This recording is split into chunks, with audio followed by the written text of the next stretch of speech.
प्रिय विद्यार्थियों, लोक प्रशासन की कक्षा में आपका पुनः स्वागत है। हम लोग कार्मिक प्रशासन के बारे में पढ़ रहे थे। इससे पूर्व हम लोगों ने कार्मिक प्रशासन के अर्थ, उसकी विशेषताएं और उसकी प्रकृति के बारे में जाना। इसी क्रम को आगे बढ़ाते हुए आज हम कार्मिक प्रशासन का महत्व जो है उसके बारे में पढ़ेंगे। जैसा कि आप जानते हैं कि आधुनिक कल्याणकारी शासन व्यवस्थाओं में राज्य के दायित्वों की पूर्ति प्रशासन के माध्यम से होती है। समग्र या एकीकृत अर्थों में हम कहें तो लोक प्रशासन की प्रकृति तथा उसका कार्यक्षेत्र व्यापक और गंभीर है। प्रशासनिक कार्यों की संपूर्ति निसंदेह योग्य कार्मिकों पर निर्भर करती है और इन कार्मिकों की कुशलता श्रेष्ठ कार्मिक प्रशासन पर ही निर्भर है। इसलिए कार्मिक प्रशासन का जो महत्व है वो अपने आप ही ऑटोमेटिकली बढ़ जाता है। यदि हम कार्मिक प्रशासन के महत्व को बिंदुवार पढ़ने का प्रयास करें तो हम इस प्रकार से उसको उल्लेखित कर सकते हैं। पहला है मानव सेवा तथा कल्याण में।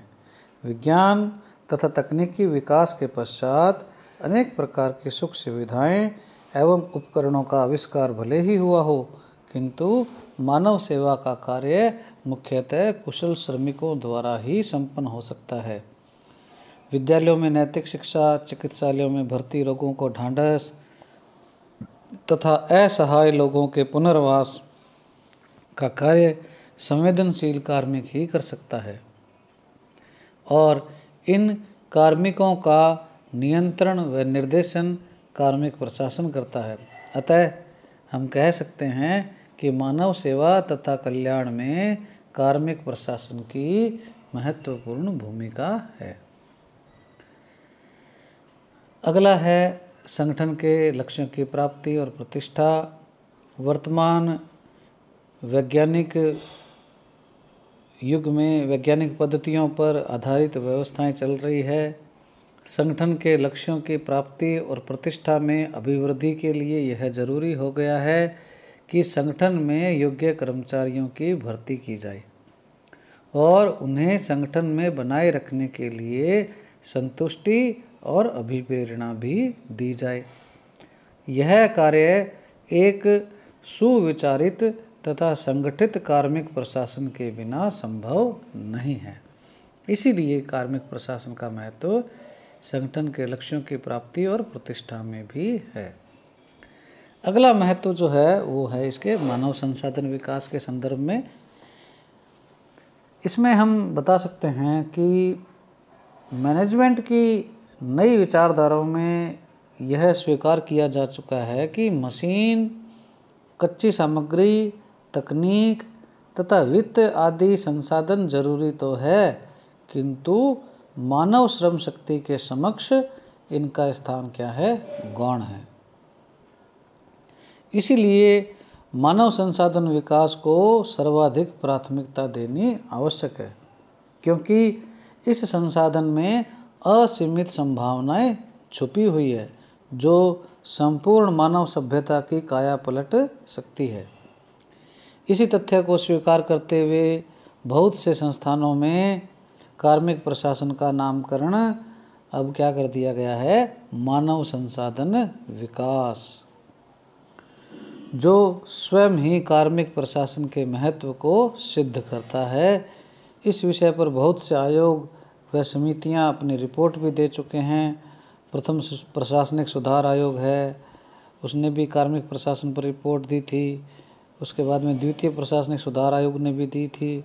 तो इस प्रकार से क्या है, कार्मिक प्रशासन पर क्या है, अनेक कमेटियां और आयोग जो हैं उन्होंने रिपोर्टें दी हैं। इसके पश्चात आता है विकसित या विकासशील देशों में जन कल्याण हेतु। विकसित तथा विकासशील देशों में जन कल्याण का जो कार्य है मुख्यतः सरकार के द्वारा किया जाता है, यह सब हम जानते हैं। विकासशील देशों के कार्मिक प्रशासन में जाति, धर्म, वंश, लिंग, भाषा, क्षेत्र का प्रभाव भी पाया जाता है।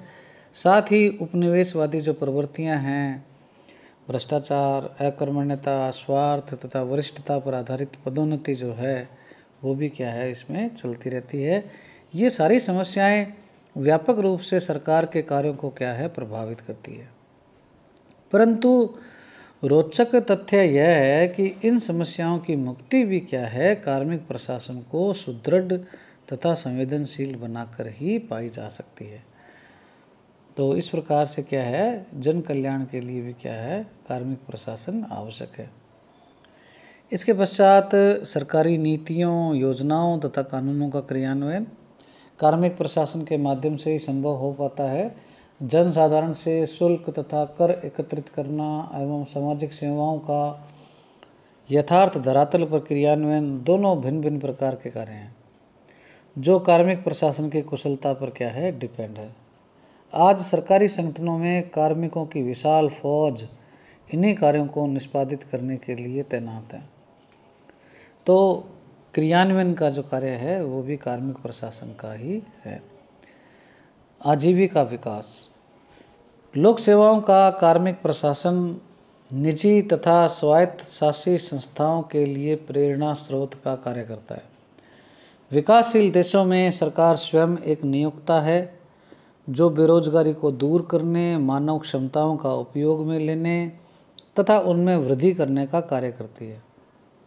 निसंदेह यह कार्य सुनिश्चित सेवी वर्ग नीति तथा कुशल कार्मिक प्रबंधन से ही संभव है। योग्यता आधारित भर्ती तथा पेशेवर मापदंडों के कारण लोक सेवाएं अब कैरियर सर्विसेज बन चुकी है। तो इस प्रकार से कैरियर डेवलपमेंट भी कार्मिक प्रशासन से संबंधित है। इसके पश्चात तेजी से परिवर्तित होती सामाजिक आर्थिक व्यवस्थाओं में कार्मिक प्रशासन का कार्य उपभोक्ता तथा सेवाकर्ता के मध्य समुचित सामंजस्य बैठाना भी है।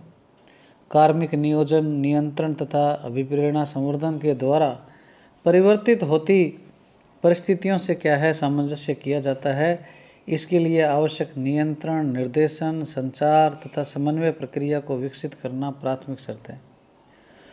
उदाहरण स्वरूप तकनीकी विकास ने प्रशासनिक कार्यों को क्या है इस प्रकार परिभाषित किया है कि कार्य की दिशाएं बदलती रहती है, अधिक सुविधाएं उपलब्ध हुई है, कामों में क्या है मशीनों का सहयोग मिल रहा है, कंप्यूटर का प्रयोग बढ़ रहा है, संचार के आधुनिक साधन भी आ गए हैं। तो इससे क्या है कार्य की क्षमताएं भी क्या है बढ़ रही है। उपयुक्त वर्णित परिवर्तन कार्मिकों की कार्यशैली, व्यवहार और अपेक्षाओं को प्रभावित करते हैं। परिणाम स्वरूप कार्मिक प्रशासन को भी उसी के हिसाब से ही नियम बनाने पड़ते हैं। अर्थात बदलते वातावरण में, पर्यावरण में कार्मिक प्रशासन का महत्व क्या है बढ़ जाता है। तो इस प्रकार से हम लोगों ने कार्मिक प्रशासन के महत्व के बारे में जाना।